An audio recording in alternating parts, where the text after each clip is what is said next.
Buenas noches, señoras y señores. Hoy vamos a contarles algunas noticias que no dan los medios, o que deforman los medios, o que ocultan los medios. Esas noticias en las que no se menciona la nacionalidad o el origen del delincuente. Esas noticias que el poder secuestra o que los medios vendidos a este sencillamente ocultan. Son las otras noticias, las que por mucho zapping que hagan no cuentan ni en la 1, ni en la 3, ni en la 4, ni en la 6, por no hablar de la 5. En las peluquerías de Corea del Norte a usted le enseñan los 15 tipos de peinado entre los que puede optar. Si se fija, pero solo si se fija, en realidad no son 15 tipos de peinado, sino 15 fotografías distintas del mismo peinado. Hagan zapping y se darán cuenta. Pueden poner la cadena que ustedes quieran, escojan la que más les guste, elijan la que mejor les parezca. Cada una de ellas es una foto diferente de lo mismo, como los peinados en Corea del Norte.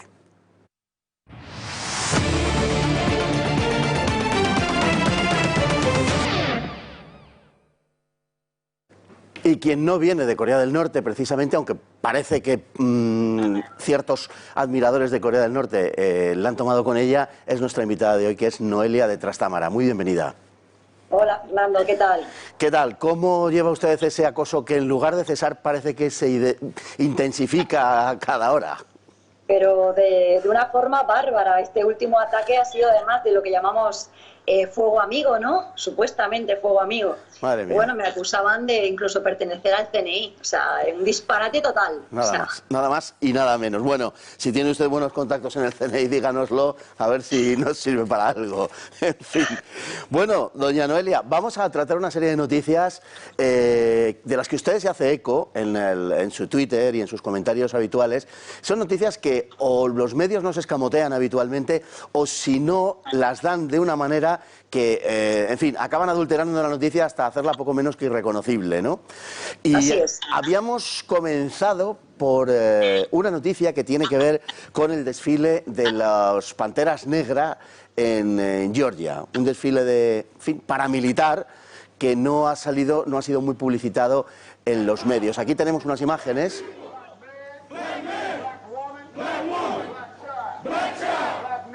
Sí.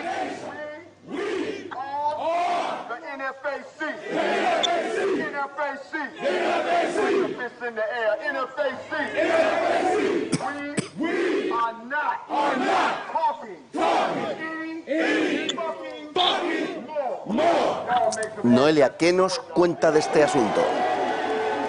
Bueno, este movimiento de Black Panther es un movimiento que tiene bastantes años, se fundó en 1966, es un movimiento, organización / partido político, de hecho en el 66 se constituyó como tal. Es un movimiento de corte claramente de ultraizquierda, leninista, stalinista. Es un movimiento supremacista negro, el equivalente, para que la gente nos entienda, al Ku Klux Klan, pero afroamericano. Es un movimiento que tiene en su haber infinidad de delitos, de asesinatos racistas hacia hombres blancos y principalmente policía. Y también infinidad de violaciones a mujeres blancas con la excusa de ser un desagravio. Bueno, pues esta organización se manifestó en Georgia. Bueno, los medios lo recogieron como una manifestación, pero yo lo veo más como una ofensa o como una provocación, ¿no? Porque iban fuertemente armados, es un sello de identidad de esta organización. Van fuertemente armados, pero con armas de guerra, semicortadas, subfusiles y todo tipo de armas de guerra. Y lo que pretendían o lo que protestaban era porque insistían o exigen que toda estatua que tenga un corte racista, según ellos, o de colonos, particularmente colonos españoles, deberían de ser o deben ser derribadas. Esta semana precisamente hemos visto cómo han sacado a Isabel la Católica del Capitolio de California y bueno, poco a poco están consiguiendo su objetivo. Evidentemente es una organización que yo diría, bajo sus antecedentes, que es una organización de corte terrorista. Pero evidentemente estamos hablando de una organización de izquierda y de negros. Por lo tanto, está bastante protegida. Doblemente buenos, ¿no? Mientras tanto, sí, sucedía más o menos al mismo tiempo que se producía un terrible atropello que conmovió las redes en los primeros momentos, pero que en cuanto se supo quién había sido el que había atropellado, aquí lo estamos viendo, es verdaderamente terrible lo que se ve. Atropellan a 2 personas y una de ellas moriría. Es una militante antifascista, Summer Taylor, de 24 años, arrollada, como vemos, deliberadamente por Dave Ketele, que es una persona de raza negra y, por tanto, como digo, al principio esto, al no saberse quién había sido el causante, produjo una gran efervescencia en las redes sociales, pero en cuanto se supo quién había sido, todo esto se tapó y pasamos a otra cosa. Eso es, en cuanto trascendió el vídeo, que se comprobó que era un ciudadano afroamericano, porque en principio los medios de comunicación ya lo tildaban de un ataque racista, de un atropello racista. En cuanto se supo que la persona fallecida, en este caso, Summer Taylor, había fallecido, una persona blanca, y el conductor era afroamericano, saltándose además la autopista intercontinental, la 5, pasándose la dirección a toda pastilla, deliberadamente atropellando a estas dos chicas, como digo, falleciendo una de ellas de 24 años, la otra queda en estado muy grave, todavía a día de hoy está en estado muy grave. Esto se ha diluido totalmente en la prensa, se ha ocultado, se ha frenado y ahí ha quedado todo. Si hubiera sido al revés, desde luego estaríamos todavía hablando de este caso en todos los medios de comunicación. Bueno, tendríamos a lo mejor algún que otro desfile de los Panteras Negras también. Todavía más. No sé si en Sí. Georgia o dónde. Y mientras estas cosas pasaban, como bien sabes, se ha, digamos, levantado una liturgia de arrodillamientos y de pedidas de perdón universales, y un piloto español, Carlos Sainz, ha protagonizado junto con otros pues una forma diferente y distinta de enfocar estas cosas, que es no arrodillándose, lo cual no significa nada particularmente, pero simplemente que no ha querido llevar a cabo este acto. Quiero recordar aquí que y lo digo con una cierta sorpresa y satisfacción, una persona muy conocida como Girauta, hasta hace poco ligado a Ciudadanos, en Twitter tuvo la gallardía de decir que los hombres de verdad solo se arrodillan ante Dios, y que él se negaba a realizar este tipo de actos. Y aquí vemos a Carlos Sainz, no sé si con el mismo argumentario, pero en todo caso ahí le tenemos. Sí, así es. No solo Carlos Sainz, sino 5 pilotos más no secundaron esa propuesta de Hamilton, porque no olvidemos que esto era una propuesta que lideró Hamilton. De hecho, algún que otro piloto ha alegado que no se arrodilló porque tiene otro sentido de proclamar ese antirracismo, ¿no? Que no están en contra de estar en ese movimiento antirracista, pero que en ningún modo secundan el movimiento Black Lives Matter. Por lo tanto, ni siquiera se pusieron las camisetas que Hamilton propició para ese acto, y se pusieron otra camiseta distinta. Me parece estupendo que personajes públicos estén dando un paso al frente en contra de esa ideología globalista tan destructora, y que poco a poco veamos este tipo de personajes. Ayer leí al cardenal Napier, no sé si se dice así, es un cardenal afroamericano, que dice, confiesa sin ningún tipo de tapujo que este movimiento Black Lives Matter lo único que pretende es destruir la civilización y culpabilizar a cierta cultura concreta, lo cual me pareció muy interesante escucharle. Igual que el cardenal Sarat también se posiciona, cardenal africano también, negro, Sí. se posiciona en esa misma postura.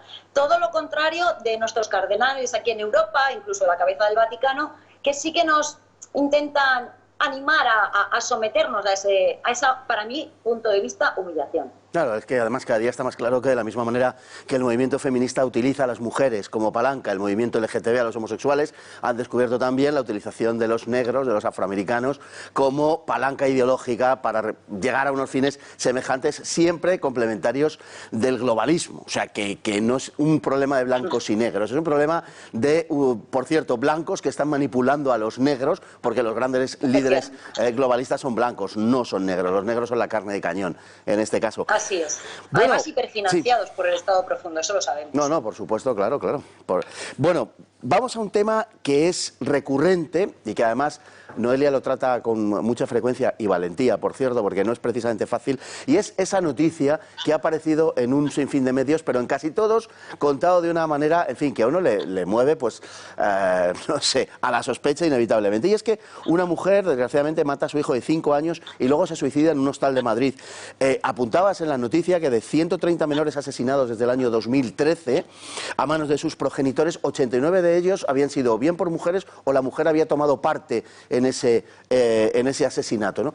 Qué manera de presentar las noticias y qué manera de, digamos, de contárselas al público cuando esa muerte se produce de otra manera. Hay que ver cómo nos las cuentan. De hecho, El País, a mí me sorprendió muchísimo el titular del País, que citaba o tildaba este caso como hallado muerto el cadáver de una madre y un hijo en un hostal céntrico de Madrid, cerca de Callao. cuando la realidad es que la madre premeditadamente lo llevó al hostal para asesinarle.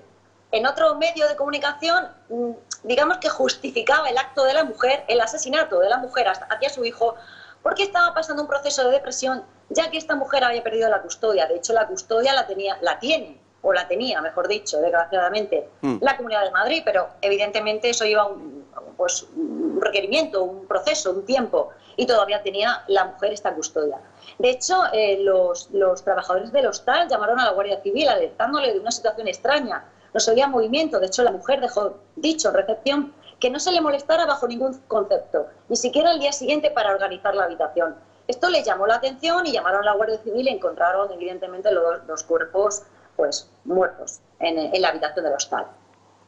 Madre mía, pues hay que ver cómo nos da la noticia, además de que, en fin, a la hora de contarla a la prensa daba todo tipo, digamos, de presunciones, pero, por ejemplo, nos costó saber que incluso la mujer había escrito, al parecer, una carta donde dejaba todo bastante claro, es decir, que la presunción pues es muy relativa, ¿no? Exacto, pero es la forma que tienen de transgiversar cuando se trata de una mujer que ha cometido un asesinato. No solo lo vemos cuando comete a un niño, sino a su hijo, sino al marido o a la pareja. Ahora después lo comentaremos, porque hay un caso también muy singular esta semana. En Manacor, ¿verdad? Así es. ¿Qué ha sucedido? Pues en Manacor, una señora de nacionalidad hondureña ha asesinado a su esposo hace un año que se habían casado delante de sus 3 hijos. Madre mía. Y al llegar la Guardia Civil para hacer la detención, esta señora alegó que lo hacía en defensa propia, cuando realmente el apuñalamiento lo ejecutó por la espalda del señor, lo cual deja en evidencia que fuera en defensa propia. Lo curioso de esto es que los medios de comunicación sí que han trascendido esa pequeña declaración de la señora alegando que fue en defensa propia, pero ha obviado la parte de que el apuñalamiento surgió se efectuó por la espalda, lo cual es indicativo de que, se pone en entredicho de que realmente fuera en defensa propia. De todas formas, se está averiguando y supongo que sabremos la verdad, porque si verdaderamente no ha sido en defensa propia, no sabremos la verdad. Sabremos la verdad probablemente si seguimos a gente como Noelia Trastámara en Twitter. Si no, va a ser muy complicado que sepamos la verdad. ¿Cuándo nos enteraremos de verdad de que no hay violencia ni de hombres ni de mujeres, sino de seres humanos, y que hay animales, asesinos, iba a decir de todo sexo, no, solo hay 2, o sea, lo siento, pero solo hay 2, varones o mujeres, y que no hay otra cosa, que no hay conspiraciones mundiales contra nadie, ni contra los hombres ni contra las mujeres, y que desgraciadamente esto pues forma parte de la condición humana, y Dios quiera que no vuelva a suceder, porque además es particularmente terrible cuando hay menores, cuando hay niños de por medio, ¿no? También hemos visto unas imágenes esta semana de un animal pegando a su pareja delante de su hijo, ¿no? Y ha sido una imagen terrible. De hecho, referente a esto, Fernando, si me dejas, voy a dar un dato importante, me lo considero importante. En lo que llevamos de año son 9 niños asesinados por sus padres, en este caso por sus madres. 9 casos, y los 9 han sido asesinados por sus madres. Qué horror. Si llevamos 18 mujeres asesinadas por los hombres, las mujeres han cometido 16 asesinatos. Es decir, dentro del seno familiar. Si obviamos esa ley de violencia de género, para mí mal llamada ley de violencia de género, y lo embarcamos en lo que es violencia doméstica, han habido 18 mujeres asesinadas por hombres frente a 16 asesinatos cometidos por mujeres, tanto a hombres como a niños. Es decir, como tú bien has dicho, no existe un hombre que por ser hombre sea asesino. Existe hombres asesinos y mujeres asesinas. Y nada más. 43 personas, en definitiva, si no me salen mal las cuentas, asesinadas por violencia doméstica, 9 de ellos, lamentablemente, además, niños. Pues, doña Noelia, le seguiremos y esperamos contar con usted para comentar estas cosas, porque de verdad, de otra manera, se hace complicado. Así que... Siempre que quieran, por supuesto. Pues le emplazo. Un abrazo. Un fuerte abrazo, Noelia.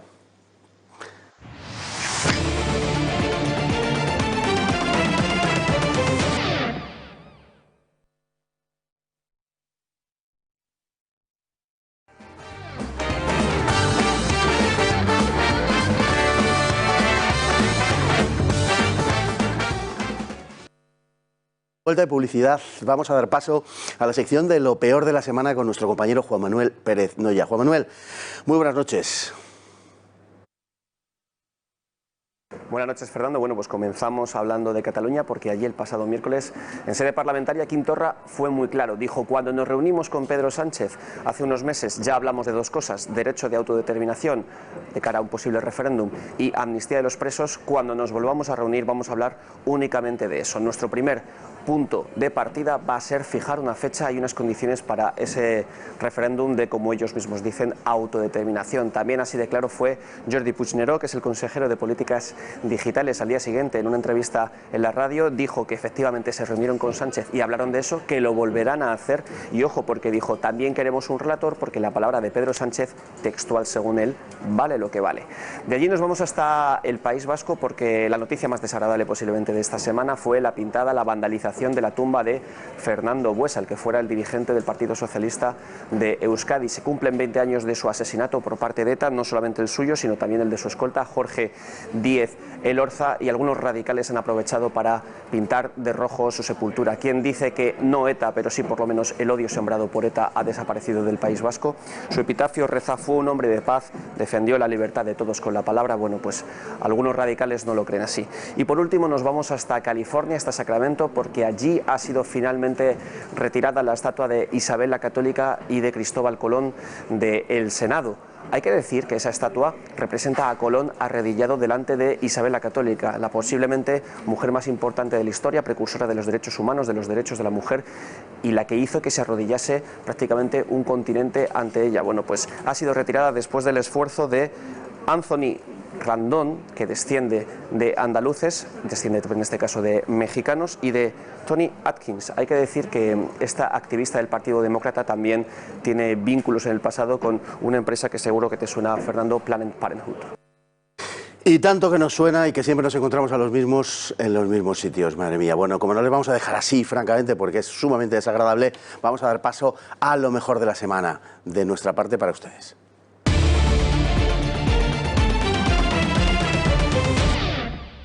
Es evidente que Putin es una de las bestias negras, si no la bestia negra del globalismo. Es una cosa muy evidente. Es un discurso el que ha hecho Putin recientemente, digo, el discurso en sí, no me refiero a una locución en concreto, de Dios, familia y patria. Es un discurso clásico en ese sentido. Hombre, es lo que todo el mundo pensaba en Europa hasta hace 50 años, tampoco es una gran novedad. Es un discurso que yo creo que en Polonia, en Hungría y quizá incluso en países occidentales tendría mucho más éxito del que creemos que puede tener. Pero son valores, hay que darse cuenta que Rusia ha sufrido unos cataclismos sociales en el año 17 y en el año 90, pero verdaderamente brutales. Una parte importante del poder de Putin es la gente que vivió los años 90 en Rusia. Y hay otro aspecto importante, que es que la Iglesia Ortodoxa rusa, el patriarca Kirill como su cabeza, no se ha rendido ante el mundo moderno. O sea, a diferencia de otros entes espirituales occidentales que han capitulado, la Iglesia Ortodoxa se ha puesto firme frente al... Vamos, si sufría Stalin, evidentemente puede sufrir a otro tipo de tiranos. Y esa fuerza que tiene la Iglesia Ortodoxa, extraordinaria en todo el territorio de la Federación Rusa, pues es otra de las garantías de que esas ideas tienen un apoyo popular. Basta con ver cómo se están construyendo iglesias en Moscú ahora mismo, que es una cosa espectacular. Bueno, es que había un compromiso de Occidente, inmediatamente después de la caída del muro y del desmantelamiento de la Unión Soviética, de no incorporar en ningún caso a los antiguos países o repúblicas de la Unión Soviética a la OTAN. Bueno, eso fue un compromiso muy curioso, porque se basaba en promesas, por ejemplo, de James Baker, el ministro de Exteriores, pero nunca hubo un papel escrito. Nunca hubo un documento, pero sí la palabra de Mitterrand, de Kohl, de Baker. Muchísimos. Ahí prometieron se todo, le aseguró absolutamente se prometió que no tenía nada que temer. Y evidentemente no se cumplió. Alexander Dugin cuenta que él se entrevistó con Brzezinski. Brzezinski es el cerebro de la política antirrusa de la OTAN. Y la política de Brzezinski es expulsar a Rusia de Europa, o sea, convertirla en un país de segunda categoría en el centro de Asia y, sobre todo, extirparle Ucrania. O sea, que Ucrania pase a ser occidental completamente y que sea un país enemigo de Rusia, que eso origina otro conflicto muy grave. Entonces, Dugin le dijo, pero bueno, ustedes prometieron todo eso a Gorbachev y a Yeltsin y no lo han cumplido. Y Brzezinski dijo, sí, les hemos engañado. Se está imponiendo en el discurso, digamos, de este tipo de movimientos, un rechazo a dos instituciones que yo creo que han hecho muchísimo por el conocimiento y el amor a los animales, lo que no quita que eventualmente se pueda haber producido alguna barbaridad, por supuesto, como en cualquier otro caso, que son el circo y el zoo. Eso es... verás, los circos y los zoos han sido uno de los objetivos del veganoanimalismo por una razón. Mira, nosotros vivimos en grandes ciudades, el campo cada día está más despoblado, entonces está esa España vaciada. Estos movimientos que buscan imponer su ideario prohibicionista, estalinista, no hay más que leerse la Ley Cero del PACMA. Un partido que no tiene influencia de ningún tipo ni representación parlamentaria y que hace unos días salía su presidenta diciendo que, oye, que los demás partidos que no le hacen caso, que ellos tienen presentada su ley cero y nadie les da ni bola. Pero ¿cómo te van a dar bola si tú no tienes peso político de nada? Bueno, pues se echaba las manos a la cabeza porque la Dirección General de Derechos Animales se había reunido con el colectivo cinegético para acercar posturas y se echaban las manos a la cabeza. Bueno, pues estos movimientos saben muy bien que la gente vive mayoritariamente en las ciudades, que es donde está el grueso del censo electoral. Entonces, ¿qué ocurre? Pues que ellos, camino lento, como decía Gramsci, poco a poco vamos a dejar pasar. La primera generación ya está perdida, pero la segunda la podemos ir adoctrinando y la tercera también. Es curioso que los medios que constantemente bombardean, la mayoría de los medios generalistas comprados, ¿no?, estómagos agradecidos, bombardean todas las semanas con un articulito sobre las bondades de la dieta vegana, sobre el calentamiento del Ártico, sobre un montón de cosas todas las semanas, en los diarios de aquí y de allá, cadenas de televisión, emisoras de radio, etcétera. Y ellos saben que poco a poco esos niños pueden ser adoctrinados y pueden, aunque no tienen contacto con la naturaleza ni con el medio rural, pero pueden ser adoctrinados en lo que es esa mentira del medio rural. Pero claro, el objetivo final de estos movimientos es implantar el veganismo, pero eso no te lo pueden vender de entrada. Claro. Porque no, si le dices a la gente, no, es que en Navidad no se va a poder usted comer unos langostinos, dirá, hombre, no, ahí no. O una lonchita de pata negra, o no, hasta ahí podíamos llegar. Entonces, ¿qué ocurre? Que empiezan por lo fácil. ¿Cuál es el eslabón débil de este asunto? Los toros, los circos, los zoos, y luego después también la caza y la pesca. Es decir, aquel mensaje que se pueda vender más fácilmente como un supuesto maltrato del animal, porque aquí la clave de bóveda es la relación siempre tradicional y normal del hombre para con los animales. Con la agricultura no se meten, pero con el ganadero sí, le insultan, le llaman ganaduros. Si el lobo le come las ovejas, dicen que está mintiendo, que las vacas las ha matado él, que es un chupasubvenciones, o sea, de todo. Así funciona. Entonces, ¿qué ocurre? Pues que estos colectivos minoritarios, los circos no son una gran industria como la automoción o el turismo, pues al final, si tienen la mala suerte de caer en un ayuntamiento donde el alcalde no está a favor del circo, porque tiene estas ideas animalistas y veganas, de izquierda, de falsa izquierda, porque es que lo de hoy ya ni siquiera es izquierda, yo lo digo muchas veces, no tiene derecho a llamarse izquierda siquiera, bueno, pues le vetan el poder poner la carpa allí. Y la campaña contra los circos, contra todo el mundo la oye, que si maltratan a los animales, que si... Los circos hoy en día tienen unos controles que no los tienen ni los zoos, controles triplemente veterinarios, de administración, de aduanas, de Seprona. Los animales de los circos viven mejor que los propios artistas, primeramente porque ya no se capturan elefantes, ni jirafas, ni hipopótamos en las selvas, ni en las sabanas, crían en cautividad desde hace decenas de años. Pero esto no te lo mandan en el mensaje. La gente esto no lo sabe. El mensaje que llega es que lo están maltratando con una cadena, con un palo, con un lo que sea, para tal. Ya no se hacen ejercicios antinaturales. O sea, en España los circos tradicionales que quedan, el animal corre del punto A al punto B, o salta, o vuela, y es lo mismo que hace en el campo, ni más ni menos. Es su ejercicio natural. Los elefantes en la selva se ponen en dos manos para ramonear con la trompa las acacias. Es algo natural en el animal. Claro. Bueno, pues la campaña es tan grande que ya han conseguido que mucha gente les vete y que haya comunidades que hayan legislado en contra de esta industria y bueno, y con los zoos pasa lo mismo. Las campañas contra los zoos son tremendas. Hay que recordar, yo quiero decir aquí, que los zoos son reservorios biológicos. Los zoos cuentan en su haber con éxitos como haber salvado al bisonte europeo, que hoy en día está colonizando el norte de Europa. En España tenemos bisontes europeos ya. Ha salvado al cóndor de California, que daban 15 ejemplares de cóndor de California, y el Zoo de San Diego lideró un programa para reproducir, capturar esos 15 cóndores y criarlos en cautividad y luego liberarlos. Y hoy en día los cóndores de California vuelan por Estados Unidos gracias a los zoológicos, el caballo de Przewalski, un montón de animales que se hubieran extinguido, el lobo gris mexicano, o sea, un montón de animales. Vamos a ver brevemente en qué consiste la hemeroteca de hoy, que es en que Bill Gates financia la hamburguesa vegana que quiere conquistar España tras vender 75 millones de unidades en todo el mundo. Y uno se pregunta inocentemente por qué siempre aparecen los mismos personajes que conectan las mismas causas. Obviamente Bill Gates no hace esto como negocio, no lo necesita. ¿Es que tiene algo que ver el veganismo con la obsesión de Gates por el control de la población y el cambio climático? No lo decimos nosotros, lo publica La Sexta, que de esto y de otras cosas relacionadas con Gates, con Soros y con los magnates globalistas, La Sexta sabe mucho, pero que mucho. Hoy ADENA es el World Wildlife Fund en España. Sí, es efectivamente. Que es una institución globalista. Sí, lo que pasa es que a Félix siempre le asociaron mucho con... Él era amigo de jefes de Estado, de reyes, le asociaron mucho con el anterior régimen. Y entonces, entre eso y que él, por ejemplo, era conservador, pero él apoyaba la opción nuclear.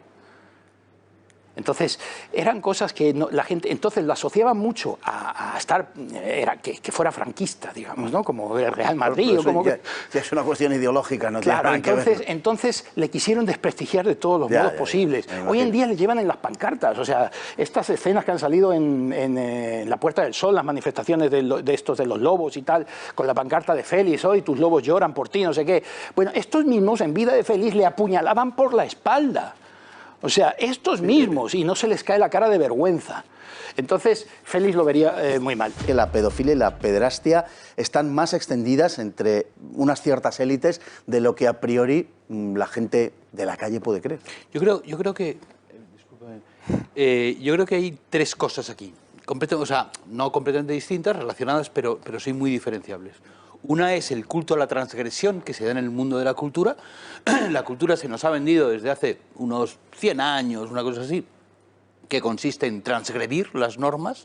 Y entonces, claro, lógicamente, si tú eres un gran novelista o tal, se espera de ti, no solo se te permite, sino que se espera de ti que transgredas las normas. Lo segundo es una cosa que estamos viendo en aspectos muy diferentes de la vida, que es la diferenciación de la casta superior, del poder. El poder consiste, el poder real, el poder que les mola, divertido y tal, es poder hacer lo que la gente normal no puede hacer. Es decir, estoy por encima de la ley, por encima de las normas, por encima de la moral, que a ti te va a suponer un problema grave, probablemente la cárcel.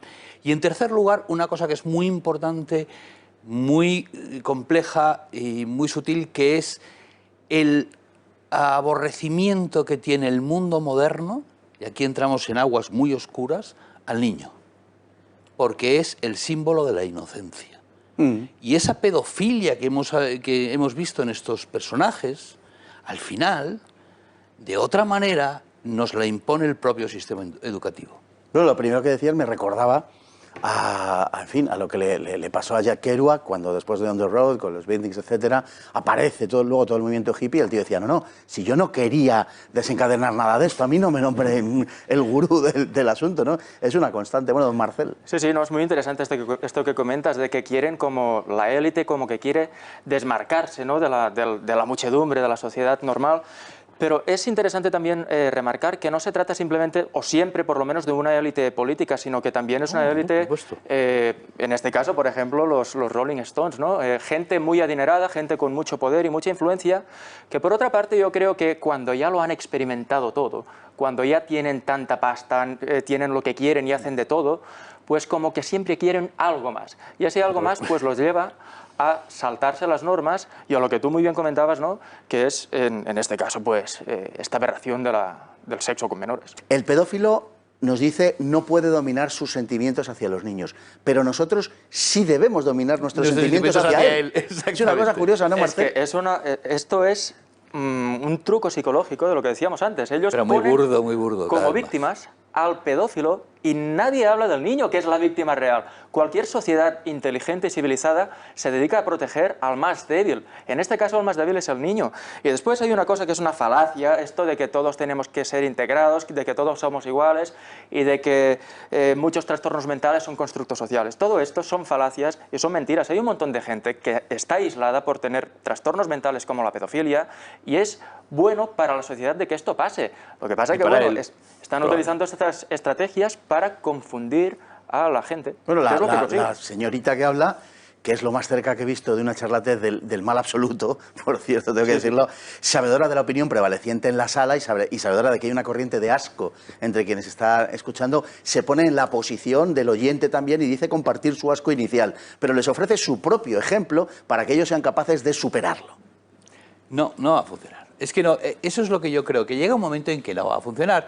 Es decir, tú puedes ser intentar ser muy abierto y tal, pero salvo que sea muy pervertido, y digamos que la masa no lo está a ese nivel, tú puedes incluso alegar que tienes un impulso absolutamente irracional y del que eres mera víctima de liarte a tiros contra el tipo que abusa de tu hija. Teóricamente podríamos incluso buscarle un nombre y ponerlo entre las enfermedades psicológicas. Es el impulso de liarte a tiros con el tipo que abusa de tu hija, ¿no? Bueno, es una solución, no le diré yo que no. Bueno, ya están organizados. Sí, ya están organizados, tienen NAMBLA, por ejemplo, que es su principal organización, que tienen ahí su página web y hace un montón ya de años, que en los 70 ya estaban movilizándose y tal. Ellos quieren que la pedofilia sea reconocida una orientación sexual normal. Yo entré en la página web de NAMBLA y ahí tú te encuentras pues un discurso victimista, un montón de cosas te encuentras, pero te encuentras principalmente un discurso victimista muy parecido al que estamos acostumbrados por parte de los LGTB, donde pintan al pobre pedófilo como alguien que es incomprendido, que la sociedad, que es una persona de bien y la sociedad no lo comprende y tal, y que se lo pasa muy mal. Entonces están adoptando este tipo de técnicas victimistas, pero evidentemente están ya organizados y sobre todo lo que comentáis ahí también, ¿no? En las redes sociales lo ves cada vez más, ves un montón de gente que está ya organizándose también por ahí y hasta que no los localizan y si hay un poco de suerte les cierran el chiringuito, pues por ahí también hacen sus cosas. Pero cuando una cosa se repite una y otra vez, siempre el mismo patrón idéntico, no tenemos no ya solo el derecho, sino incluso la obligación de darnos cuenta y reaccionar. Es decir, si esta película ya la hemos visto un montón de veces. El primero, la historieta tal, no sé qué, y al final la ley. Vamos a ver. Volver a Jonas, ¿vale? Es decir, porque tenemos al pedófilo que nos pueden conseguir que nos dé una pena tremenda, ¿vale? Pobre hombre que tiene una atracción brutal a niñas de 6 años. Perfecto, ¿qué pena me da? Me da una pena horrible y letal. Pero yo no puedo poner en peligro a mi hija, que me importa no solo me importa mucho más que ese Jonas, sino que si yo rompo esa protección, además de victimizar mucho más y de verdad a mi hija, además de eso estoy destrozando la sociedad. Todo lo que le queda de vida a mi hija y todo el entorno que va a permitir ese abuso. Porque no podemos dejar de llamarlo abuso, porque evidentemente las relaciones sexuales con menores es abuso. Es algo que destruye la psique del menor. Entonces, sea o no inocente, me va a dar igual. Es lo que no entiendo, de qué es lo que nos quieren. Que exactamente, vale, lo ponemos como atracción de la que no tiene la culpa. Me da igual. Es que yo me tengo que defender de eso. Si tú vienes hacia mí con un hacha, sentiré muchísimo que se te ha cruzado un cable. Me tengo que defender, ya, pero porque no quiero morir. Las relaciones tan traídas y llevadas del Partido Demócrata con el Ku Klux Klan. que también tuvo sus relaciones con el Partido Republicano, pero que fueron mucho más estrechas y sobre todo en la zona en la que se desarrollan en el sur con el Partido Demócrata. Bueno, esto es como la mafia italiana. Sí. La mafia, la 'ndrangheta, pues tiene relaciones con todos los partidos, aunque luego al final acabe votando por uno. Y esto es lo que pasó con el Ku Klux Klan. El Ku Klux Klan se crea en los años 60, inmediatamente después de la Guerra de Secesión, como una especie de milicia de blancos para establecer un orden que había colapsado completamente en la paz en los estados del sur. Pasa es que va derivando pues hacia la violencia, hacia el gangsterismo y hacia la eliminación de los republicanos blancos y los negros que votaban republicano. Es decir, que no se acercasen a votar los negros ni los republicanos blancos. Luego también, como estos negros liberados formaban milicias que apoyaban a las tropas federales durante este proceso de reconstrucción, los miembros del Ku Klux Klan entraban en las casas de estas personas y les quitaban las armas. Hoy la proporción de los negros que votan al Partido Demócrata es del 90%, no del 100% o más del 100% que dijimos, sino es del 90%. Y hay apenas un 10% de negros que votan al Partido Republicano. ¿Tienen alguna homogeneidad ese 10% de negros que votan al Partido Republicano? Porque es difícil encontrarla en el 90%, pero en el 10%, ¿por qué hay un 10% de afroamericanos, como dicen, de negros, que votan al Partido Republicano? No, es sorprendente cómo la comunidad negra vota en ese porcentaje tan alto al Partido Demócrata. O sea, no hay ninguna otra comunidad por sexo, por edad, por religión, por origen racial, que tenga semejante fidelidad de voto al Partido Demócrata. Claro, es que son beneficiarios de una cantidad inmensa de programas que empiezan a aplicarse con la gran sociedad de Johnson y que permiten a la gente vivir o mal vivir pues sin dar golpe. En el caso de las mujeres, pues teniendo 2, 3, 4 hijos de padres distintos, y en el caso de los hombres, pues diciendo que son discriminados y recibiendo un cheque de la Seguridad Social. Ese pequeño 10% que vota a favor de los republicanos, pues suele ser un 10% formado por gente más culta y en pequeños empresarios o grandes empresarios y gente que no se deja estabular por conceptos como la raza. Uno de estos representantes puede ser el juez del Tribunal Supremo, Clarence Thomas, que es uno de los mejores jueces, uno además de los más opuestos al activismo judicial, y que cuando fue nominado por el presidente Bush padre, Bush primero, pues recibió una campaña en contra por parte de los propios negros demócratas, diciendo que que era un traidor a su causa. La Generalidad, frente a lo que se ha dicho con una absoluta desvergüenza, que la Generalidad no proclamó en ningún momento la independencia, no lo proclamó una vez, la proclamó dos. Una vez el presidente y otra vez el Parlamento. Lo que se firmó dice, literalmente, ¿no? Y aquello se firmó: constituimos la República Catalana como Estado independiente y soberano, de derecho democrático y social. No sé si lo quieren en otro idioma, pero más claro no se puede decir. Efectivamente, esa declaración la suscribieron todos los partidos separatistas que conformaban la mayoría parlamentaria de la Generalidad de Cataluña en septiembre-octubre de 2017.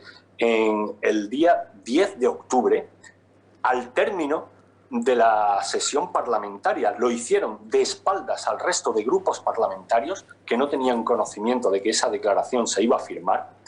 Previamente, el presidente Puigdemont había realizado una declaración de independencia un tanto confusa, porque decía que suspendía los efectos de la declaración de independencia, que era algo que en ese momento aún no se había producido. Posteriormente suscribieron este documento extraparlamentario y, sorprendentemente, al día siguiente todas las personas que suscribieron esta declaración de independencia se comportaron como si no lo hubieran suscrito, como si eso no hubiera sucedido nunca. Y más adelante, unas semanas más adelante, el 27 de octubre, pues volvieron a proclamar la independencia por segunda vez con una declaración, una proposición no de ley, una resolución parlamentaria, en la que también la declaración de independencia resultaba bastante confusa, porque se votaba una cuestión y antes de votarla, la presidenta del Parlamento catalán, doña Carme Forcadell, hizo hincapié en que lo que se estaba votando no era la cuestión declarativa, sino la expositiva. Entonces, de este modo, era todo confusión. han pretendido en todo momento generar confusión, fingir que declaraban la independencia de cara a la galería, de cara a su clientela, pero en realidad no declaraban nada. Ha sido todo una colosal farsa, pero una farsa muy peligrosa.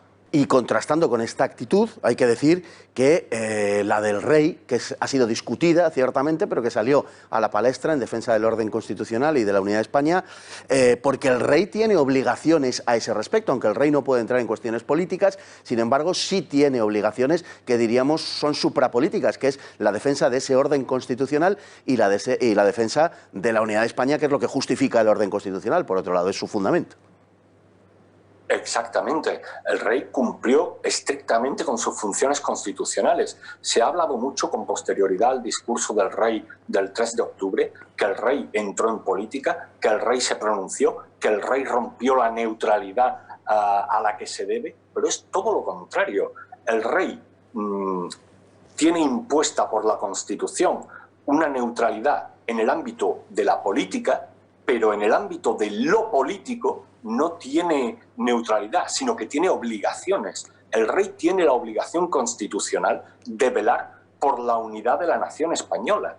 No es que el rey, al realizar el discurso del 3 de octubre, realizara un discurso que rompiera la neutralidad a la que se debe. Todo lo contrario. El rey lo que hizo es cumplir con las obligaciones que le impone la Constitución de defensa de lo político, de la unidad de la nación española. Pues con lo mejor de la semana nos vamos y que el fin de la misma les sea a ustedes lo más agradable posible. Pasen buena noche y un muy buen fin de semana.